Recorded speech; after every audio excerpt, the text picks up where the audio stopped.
Hello everyone, welcome back to Apex Nursing Point. In this lecture, we will discuss about pneumothorax. Pneumothorax क्या होता है? देखो, जो Numa word है वो अपने लंग से रिगार्डिंग होता है और लंग्स जिस कैविटी में सिचुएटेड है वो होती है अपने पास प्लूरल कैविटी। इसको पढ़ने से पहले अपन प्लूरल कैविटी के बारे में जान लेते हैं कि प्लूरल कैविटी किसे बोलते हैं, कहाँ सिचुएटेड होती है। जिस कैविटी के अंदर लंग सिचुएटेड है उसको अपन बोलेंगे प्लूरल कैविटी। देखो, जो प्लूरल कैविटी है वो क्या, प्लूरा यानी प्लूरा मेम्ब्रेन से मिलकर बनी होती है और अपने पास दो प्लूरा है। एक तो होती है अपने पास पैरेटल प्लूरा और एक होती है अपने पास विसरल प्लूरा। ये दो मेम्ब्रेन होती है। इन दोनों मेम्ब्रेन के बीच का जो स्पेस होता है इसको बोलते हैं अपन प्लूरल स्पेस। और यहाँ जो फ्लूइड भरा हुआ था उसको अपन बोलते हैं प्लूरल फ्लूइड। और यही इसी स्पेस को अपन बोलेंगे प्लूरल कैविटी। ये प्लूरल कैविटी जो है वो दो मेम्ब्रेन से मिलकर बनी होती है, एक तो पैरेटल प्लूरा, एक विसरल प्लूरा। पैरेटल प्लूरा वो होती है जो चेस्ट वॉल से अटैच होती है और विसरल प्लूरा वो होती है जो लंग्स से अटैच होती है। मैंने बताया कि प्लूरल कैविटी के अंदर लंग्स सिचुएटेड है, तो प्लूरल कैविटी वो दो मेम्ब्रेन से मिलकर बनी है, पैरेटल प्लूरा, विसरल प्लूरा। और विसरल प्लूरा जो वो अपने पास लंग्स से अटैच होती है और पैरेटल प्लूरा चेस्ट वॉल से। तो यहाँ तक कि प्लूरल कैविटी के बारे में थोड़ा सा क्लियर हुआ। इसी प्लूरल कैविटी के अंदर एयर का फिल हो जाना, उस कंडीशन को अपन बोलते हैं न्यूमोथोरेक्स।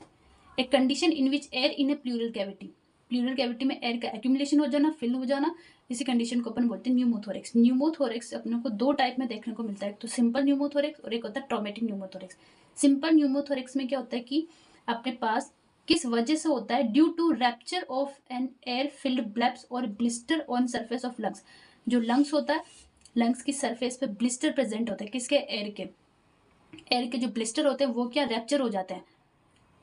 वो रैप्चर हो जाते हैं तो वो जो न्यूमोथोरेक्स होता है उसको अपन बोलते हैं सिंपल न्यूमोथोरेक्स। और ट्रॉमेटिक यानी कि चेस्ट इंजरी की वजह से अगर न्यूमोथोरेक्स वाली कंडीशन हो रही है तो उसको अपन बोलेंगे ट्रॉमेटिक न्यूमोथोरेक्स। तो न्यूमोथोरेक्स अपने को दो टाइप में देखने को मिलेगा, एक तो सिंपल मिलेगा, स्पॉन्टेनियसली अचानक से क्या हो गया कि जो ब्लिस्टर है, कौन सा, एयर वाले ब्लिस्टर है, एयर फिलिंग वाले ब्लिस्टर है, वो क्या रप्चर हो गया, उसकी वजह से न्यूमोथोरेक्स हो रहा है। और ये ट्रॉमेटिक न्यूमोथोरेक्स किसकी वजह से हो गया, इंजरी की वजह से, चेस्ट इंजरी की वजह से अगर न्यूमोथोरेक्स वाली कंडीशन डेवलप हो रही है तो उसको अपन बोलेंगे ट्रॉमेटिक न्यूमोथोरेक्स।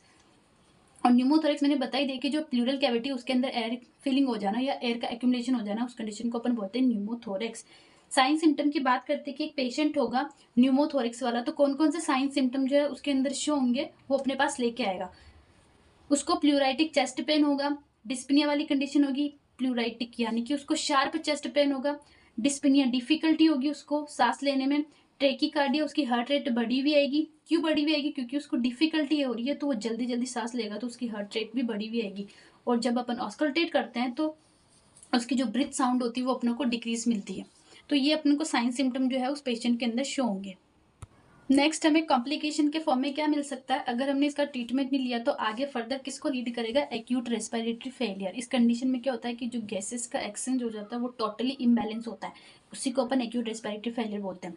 तो अगर हमने उसका ट्रीटमेंट नहीं लिया न्यूमोथोरेक्स का तो आगे आने वाली कंडीशन क्या देखने मिलती है, एक्यूट रेस्पिरेटरी फेलियर। नेक्स्ट अपन मैनेजमेंट की बात करते हैं कि एक एक्यूट न्यूमोथोरेक्स वाला, आई मीन एक्यूट नहीं, न्यूमोथोरेक्स वाला पेशेंट है तो उसका अपन मैनेज कैसे करेंगे, उसका मैनेजमेंट कैसे करेंगे।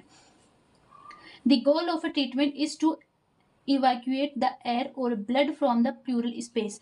अगर प्लूरल स्पेस के अंदर एयर है, प्रेजेंट है, तो उसको निकालना, वहां से निकालना ही हमारा ट्रीटमेंट का मेन गोल है।